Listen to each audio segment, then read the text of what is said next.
আসসালামু আলাইকুম। আজকে দেবপ্রিয় ভট্টাচার্যের একটি নিউজ দেখলাম যে বাংলাদেশের লুণ্ঠনকৃত সম্পদ পুনরুদ্ধার।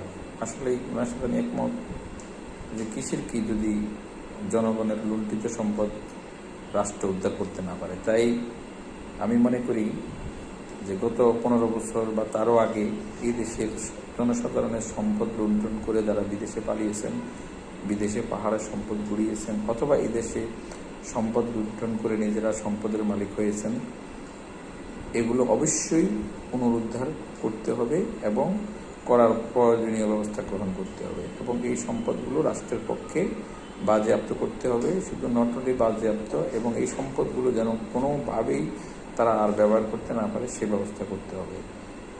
এইটা যদি গ্রহণ করা যায় তাহলে আমার মনে হয় বাংলাদেশে কয়েক লক্ষ কোটি টাকা আমরা